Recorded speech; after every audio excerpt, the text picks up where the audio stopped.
Hello! So, mangusin breaker muna tayo, no? Wala pa akong magandang makitang paranormal content eh. Diba? Anyway, so meron ditong nagva-viral, no? Ito yung pare daw na naka naka-follow sa isang page na ang ang pangalan ng page ay Kantot Gaming.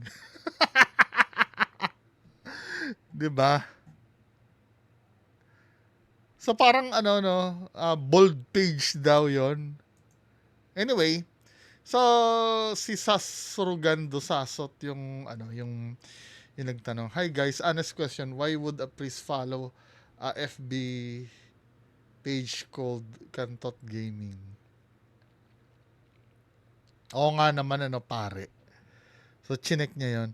May nagsasabi dito, yung Kantot Gaming daw ang nag-follow kay Father. Hindi eh. Nandito siya sa tab ng following oh.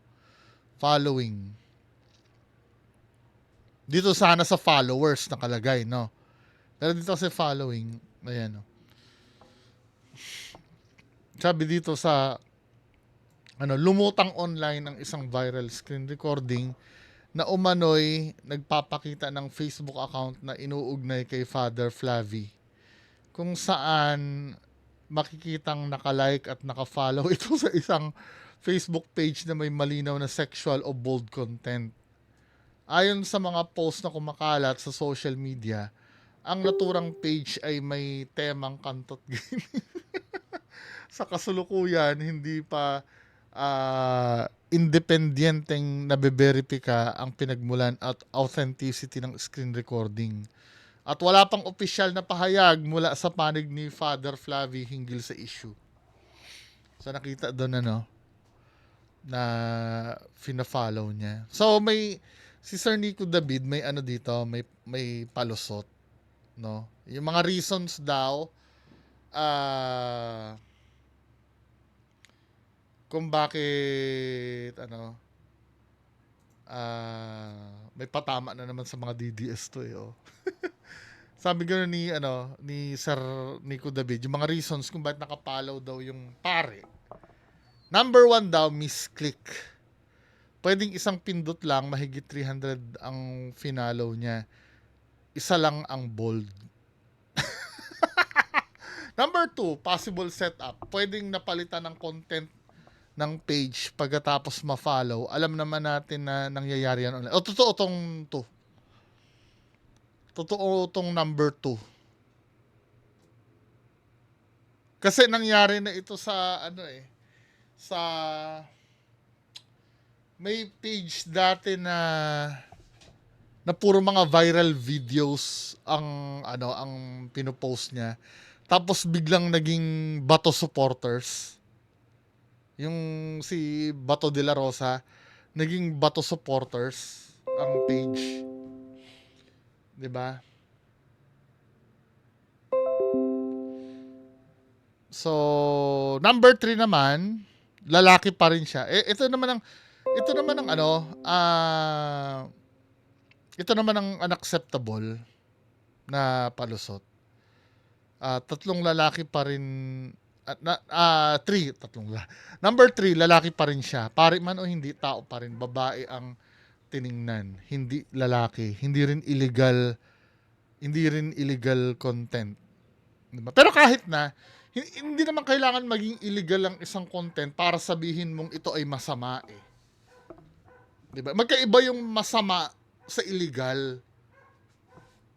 Paano ba to, no? For example, yung pag-post ng ano ba yung mga content na hindi illegal pero masama. Yung pag-post ng sugal, 'di ba? Neto lang na yun eh. Neto lang na sabing illegal yun eh. Pero nung una, hindi naman illegal yun eh. May mga palusot ng iba kung lisensyado naman daw sa PAGCOR, etc. 'Di ba? Pero alam naman natin pag pinag-uusapan ang pagiging masama. Alam mo naman natin masama ang sugal, 'di ba? Ang ano kasi dito, pari kasi siya. At yung ano, yung sinasabi nyo na ito kasalanan, kung may kasalanan man sa Diyos na iyon, hindi sa batas, sabi ni Nico David. Alam nyo kung sino may malinaw na problema sa batas? Si Kibuloy at si Duterte. At kita naman ang resulta, 'di ba? Sabi niya gano'n, kung may kasalanan man sa Diyos na iyon, ikaw nga din nagki-criticize ka rin ano ba? Hindi naman masama mag-criticize niyan. Katulad ng sinasabi mo, hindi naman illegal ang mag-criticize sa isang pare na na mag-follow sa isang content na hindi maganda. Sa isang page na may content na hindi maganda. 'Di ba? Parang nakaka-turn off 'yun bilang isang pare kasi ka-criticize sa 'yun. Hindi ka naman hindi ka naman kung sino lang diyan eh. Kasi may mga followers ka rin. Now, kung yung palusot na ito no, yung sinasabi na number 1, misclick. Sabi mong ganun, misclick. Kung na-misclick mo, hindi ko bibilhin ito itong palusot number 1 na misclick eh. Kung na-misclick mo, halimbawa na-click mo yan tapos dumadaan na sa newsfeed mo yung kamanyakan or yung dapat ina-unfollow mo na agad yan eh. Kasi pag finallow mo yan, lilitaw na sa newsfeed mo yan.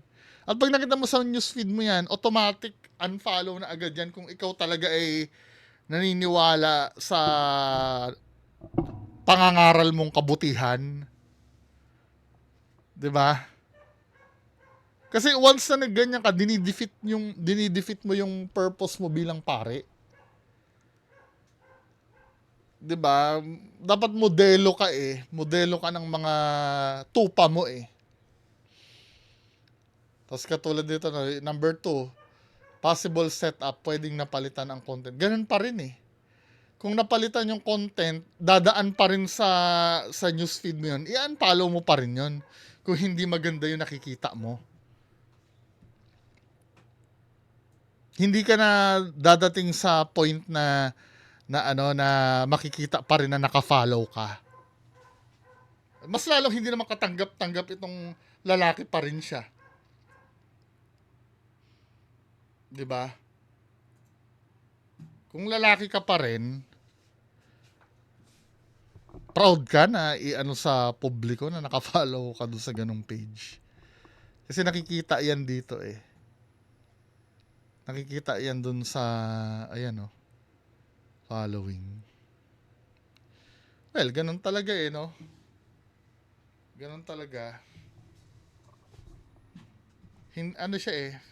Okay lang sana kung politiko yan. Okay lang, di ba? Kasi ito ay taliwas talaga doon sa profession ni Father eh. Hindi rin naman ako banal, no? Pero yung kabanalan kasi ini-expect ko sa mga taong ganito. Kaya disappointing ito. 'Di ba? Kasi mamaya isipin, ikaw ba banal ka? Hindi ako banal. Pero syempre, Father yan eh. Syempre, ang ini-expect ko dyan, puro kabanalan, mga Yung pag niyan, hindi rin naman kasi bawal yon na makriticize siya doon. Hindi naman illegal yon. Diba? Ang tatanong, nakakahiya ba sa isang pare na mag-follow sa ganun? Oh, nakakahiya. Diba, pare ka eh. Tapos nalaman na may pagnanasa ka palang ganun. Kasi kaya ka nag-follow doon. Kung finallow mo man ng doon muna tayo sa part na ginusto niyang i-follow yon. Kung na-follow, hindi aksidente. Pwede namang may pagnanasa siya. Kaya ginusto niyang i-click yung follow button. Pero yung mga misclick na yan, kung na-misclick mo man yun, dapat ikaw na mismo ang umiwas niyan eh. Kasi pag kinlik mo yan, ibig sabihin nakikita mo nga sa newsfeed mo, ay, masama itong magkakasala ako. Unfollow ka, iba-block kita. 'Di ba? Ganyan din ako pag may nakita, ano ba yung kinaiinisan kong page. Influencer yun eh.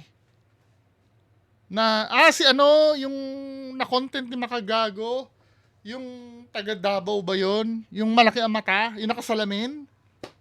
Ano name ba nun? Si Chris Bryan. Ewan ko, naaasar ako pero pag nadadaan ang ginawa ko, in-unfollow ko. Not interested, di ba? Dito sa content na to. Ganon din sa, sa YouTube. Meron laging suggest sa akin doon na ano ba yon? Yung tungkol sa born again ba yon? Na pag nakikita ko, alam mo, nabubwisit ako. Sorry, no offend po sa mga born again. Kasi ano ba yon yung, Nigerian yun eh. Nadadaan sa, basta hindi ko lang feel siya mag-preach. Yun, in-unfollow ko din hindi naman in-unfollow, parang not interested. Hindi ako nakasubscribe dun eh, pero lumilitaw sa, kasi nagbabasa din ako ng mga debates kasi ng religion sa YouTube. Or nanonood din ako ng mga debates nga. Siguro nag-suggest sa akin yun. Pag may hindi ako gusto, nilalagay ko not interested, don't suggest, mga ganon.